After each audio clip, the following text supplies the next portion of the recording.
नमस्कार दोस्तों, मेरा नाम सीमा शर्मा, रतलाम मध्य प्रदेश से। जय आरसीएम। आरसीएम बिजनेस में हम जब भी लोगों से बातें करते हैं तो लोग क्या कहते हैं कि नहीं यार, ये मेरे से तो नहीं होगा। तो सफलता के जो 3 दुश्मनों पे चर्चा चल रही है अपनी। पहला है शंका, जिस पे अपने बात हो चुकी है। अब है शर्म। तो 95% लोगों को शर्म आती है अपने काम से। जिसने भी अब शर्म की है वो आज असफल रहे। तो आपको यदि कामयाब होना है तो अपने शर्म को त्यागना पड़ेगा। एक दिन अचानक अमिताभ बच्चन जी को बोला गया कि आपको लड़की के कपड़े पहनना है। बंदा ये बिंदास था, पहन ली। आज सुपर डुपर हिट, मेरे अंगने में तुम्हारा क्या काम है। मुझे भी आपसे बात करने में थोड़ा सा हिचक होती है, शर्म आती है। क्यों?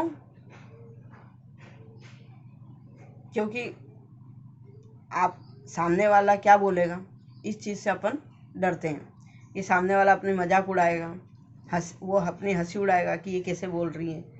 और कुछ लोग तो बोलेंगे देखो इतरा रही है ना, ऐसे रहता है। अब जैसे बचपन से ही अपने में एक शर्म नाम की चीज़ डाल दी जाती है। क्या बोलते हैं अपन कि कहीं भी आप जाओगे ना तो जाते से ही कुछ खाने की चीज़ मत मांग लेना, पहले रोकना, और वो 2-3 बार बोले तो फिर अपने को खाना है ना। जैसे कोई व्यक्ति आपके घर पे आए और उससे बोलोगे आप चाय पियोगे, नहीं, दूसरी बार फिर पूछोगे चाय पियोगे, बना लो थोड़ी सी। और कोई व्यक्ति आपके यहाँ आया और वो खाना खाओ, आप खाना खा रहे हो तो खाना खाओगे, बोले नहीं, बोले वो 3 दिन से भूखा है, लेकिन क्या मना बोलेगा कि नहीं। लेकिन जब ज़्यादा आप बोलोगे तो खाना खाने में, और जब वो खाएगा तो आपसे भी ज़्यादा खा जाएगा। क्या बोले, खा के आया, लेकिन वो ज़्यादा खा जाएगा। तो ऐसे अपने में, इसमें वो कोई बात नहीं, अपने उसमें डाला हुआ है। बचपन से ही अपने को क्या सिखाया जाता है, ना बोलना सिखाया जाता है। नाना नाना नाना बोलो। जैसे ही बच्चा होता है बोलने लगता है, कैसे बोलो बेटा, ना ना ना ना ना ना ना नानी नानी नानी नानी नाना ना ना ना नानी नानी नानी, यही शब्द सिखाया जाता है ना।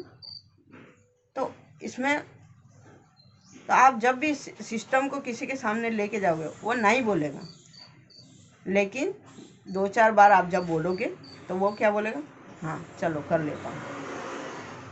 अब वो डाल भी देगा आपके इसमें फॉर्म, लेकिन फिर भी वापस बैठ जाएगा। और क्या बोलेगा, नहीं यार मैं तो उसके पास गया था तो उसने मेरे को ये बोला, उसने ये बोला, मैं डॉक्टर हूँ, मैं क्या साबु सर पर छोड़े बेचूँगा, मैं इंजीनियर हूँ, मैं क्या छोटा सा काम करूँगा।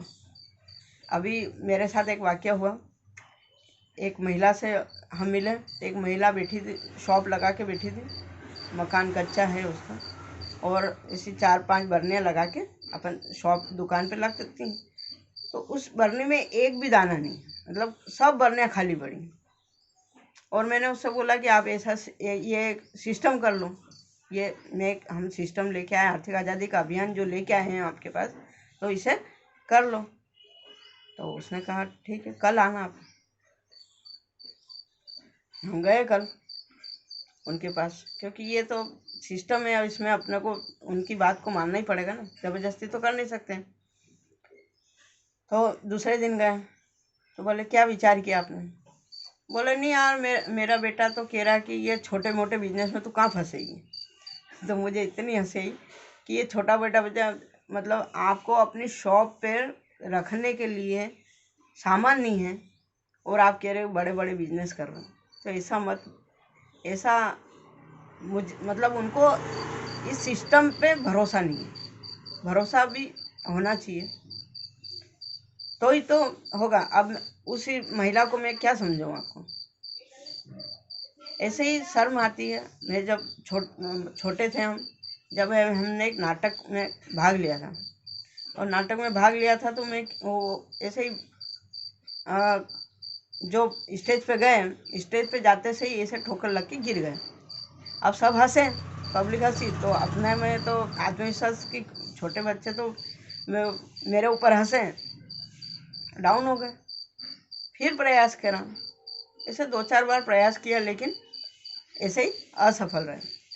फिर जब आए 12वीं में तो फिर प्रयास किया एक बार कि नहीं यार, तो स्टेज पे हमने गाना गाने का सोचा। अब ठंड थी, दिसंबर मतलब 31 का प्रोग्राम था, तो 31 के प्रोग्राम में गाना चूज़ किया, मैंने गाने में भाग लिया। गए स्टेज पे गए और थोड़ा सा गाए और काँपने लग गए। तो ये एक डर और एक शर्म रहती है। डर और शर्म का जो मिला जुला रूप है, व्यक्ति शर्म रहती है तो ही डरता है कि मैं ये नहीं कर पाऊंगा, एक आत्मविश्वास की कमी होती है। तो उस आत्मविश्वास को अपन बढ़ाया भी जा सकता है बार बार। जैसे रस्सी है, यदि किसी पत्थर पर बार बार अपन रगड़ेंगे तो पत्थर पे भी अपना निशान बना लेगी। तो ऐसे आप भी, यदि आप अपने आप को कमज़ोर महसूस करते हो, अपने आप को है, तो इस चीज़ से उबार के और आप बार बार प्रयास करके भी आप आगे बढ़ सकते हो।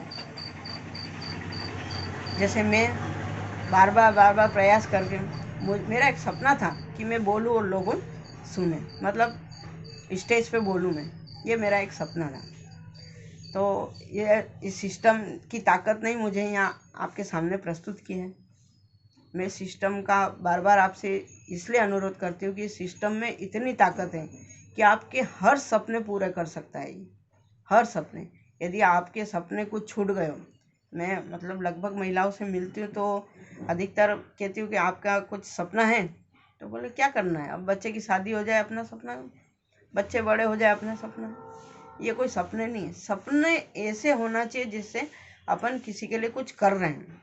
आज मेरे ये वीडियो बनाने का एक ही उद्देश्य है कि मेरे इस वीडियो बनाने से यदि किसी महिला का आत्मविश्वास जागृत हो जाए या किसी महिला की शर्म टूट जाए तो मुझे बहुत खुशी होगी। मैं ईश्वर से यही प्रार्थना करती हूँ कि यदि किसी का काम अटक रहा है, यदि कुछ हो रहा है, मेरे वीडियो बनाने से किसी का जीवन बन जाए।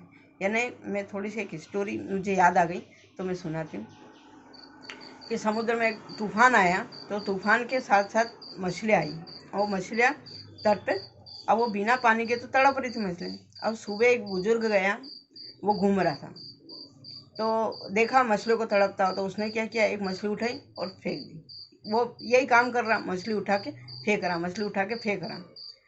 तो उधर से एक यंग लड़का है, बोले क्या कर रहे हो दादाजी?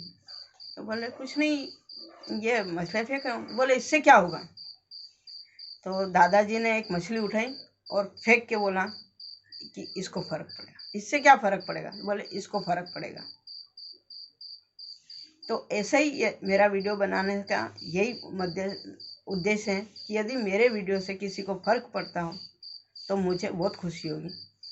और ये सिस्टम की ताकत में बार बार महिलाओं से यही कहूँगी कि सिस्टम को जितनी जल्दी आप अपना लो उतना अच्छा है, क्योंकि आने वाला समय जो है आपको माफ़ नहीं करेगा। आने वाला समय जो है ना, कह के नहीं आते, भविष्यवाणियाँ बहुत होती हैं। तो उस भविष्य के हिसाब से आप ये कोरोना काल आया, इस कोरोना काल में हम सबका क्या हुआ, सबकी कमर तोड़ी ना, सबके जो बिजनेस थे वो भी सब डिस्टर्ब हुए, किसी के काम, कितनों की नौकरियां छूटी। जब जिस शोरूम पे 30 जने काम करते थे वहाँ 6 जने काम कर रहे हैं, यानी 24 लोग बेघर हो गए। तो इस सिस्टम में इतनी ताकत है कि ये रोजगार देता है, और एक को नहीं, ये हजारों को रोजगार देने की ताकत रखता है। ये सिस्टम इतना ताकतवर है कि यदि 1000 व्यक्ति भी एक दिन में आ जाए ना तो उसको रोजगार दिया जा सकता है। ये सिस्टम क्या कहता है कि आप प्रोडक्ट वापरो, तो जो तो आप पहले भी वापर रहे हो, नहीं वापर रहे हो क्या? आप अभी भी वापर रहे हो ना प्रोडक्ट, तो किसी न किसी कंपनी का ला ही रहे हो आप। अपने मतलब कितनी भी आर्थिक रूप से अपन मतलब कमज़ोर भी हो जाएं तो भी अपने को प्रोडक्ट तो लाना है, यानी मजबूरी है। आरसीएम भी मजबूरी का नाम है। आरसीएम एक जीवन है, ये बिजनेस नहीं है, ये एक जीवन है। हमारा बस चले ना तो हम तो इसको नाम जीवन दे दें, क्योंकि जीवन जीने से तो कोई मना नहीं कर सकता। सांस लेने से कोई मना कर रहा है क्या? और हर चीज़ तो फ्री मतलब अधिकतर तो फ्री मिलती है। जो अपने जीवन को चलाने के लिए, यानी 3 चीज़ चाहिए अपने जीवन को, एक हवा, पानी और भोजन। तो हवा मिल रही है फ्री, पानी भी अपने को फ्री मिलता है, लेकिन आजकल पानी बिक रहा है अपने इंडिया में। पानी पहले लोग कहते थे कि पानी नहीं बिकेगा, इंडिया में तो पानी बिक ही नहीं सकता है, लेकिन आज बिक रहा है ना। तो समय परिवर्तन होता है, आप इस परिवर्तन के साथ यदि नहीं चलोगे तो, और भोजन भी अपने को फ्री मिल सकता है। आप पेड़ उगा लो, फल फ्रूट खा लो, अनाज खाना जरूरी नहीं है, अनाज भी आप उगा सकते हो घर। मतलब हर चीज़, आप यदि आपकी वाणी में मिठास है तो आप किसी के भी घर जाओगे ना, भोजन करके ही आओगे।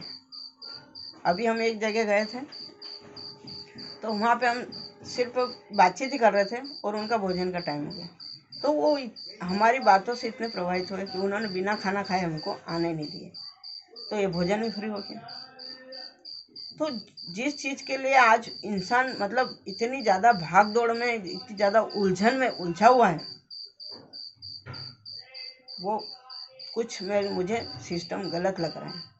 तो आप यदि सिस्टम को समझो और इस सिस्टम को करो, यानी आपको सुबह उठ के पेस्ट करना है तो करना ही है, ये तो जीवन ही है ना अपना, कि उठे, मुंह धोया, ब्रश घुमाया, गए बाथरूम में, गए नहाए,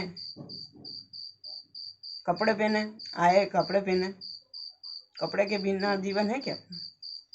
ऐसे ही हर चीज़, खाने के बिना जीवन है क्या? ऊपर आए, मतलब अपना जो डेली रूटीन का जो प्रोसेस हुआ, उसके बाद आपने नाश्ता लिया तो ले लो PVFM, न्यूट्रिशन ले लो, न्यूट्रिशन का PVFM ले लो। उसके बाद भोजन है तो भोजन में आप RCM का आटा, RCM का नमक, RCM की हल्दी, RCM की मिर्ची, RCM का धनिया, RCM की दालें, RCM की प्रोटाइज में सब्जी बनाओ। क्या चाहिए क्या आपने को जीवन में? यही चीज़ें तो चाहिए ना। और इसी से यदि आपके घर में वापस इनकम आना चाहे तो लेना चाहिए कि नहीं लेना चाहिए? लेना चाहिए। जहाँ तक मुझे ध्यान समझ में आती है, इस चीज़ को समझाने की ज़रूरत नहीं है। RCM अब समझाने का नाम नहीं रह गया, RCM एक जीवन हो गया है। और RCM एक ऐसा ब्रांड बन गया है कि यदि आपने RCM का प्रोडक्ट खाया है तो मैं 1000 रुपये के स्टैम्प पे लिख के दे दूँ कि आप कभी बीमार नहीं पड़ोगे। हल्का सा यदि आपने कुछ बाहर का खा लिया, ईमानदारी से यदि आपने RCM के प्रोडक्ट यूज़ कर लिए तो आप कभी बीमार नहीं पड़ोगे। तो मैं फिर एक बार महिलाओं से, माताओं से, बहनों से, भाइयों से, सबसे निवेदन करना चाहती हूँ कि करिए। RCM एक ऐसा प्लेटफॉर्म है आपके लिए कि आपको जो चाहो वो मिलेगा। जय हिंद, जय भारत।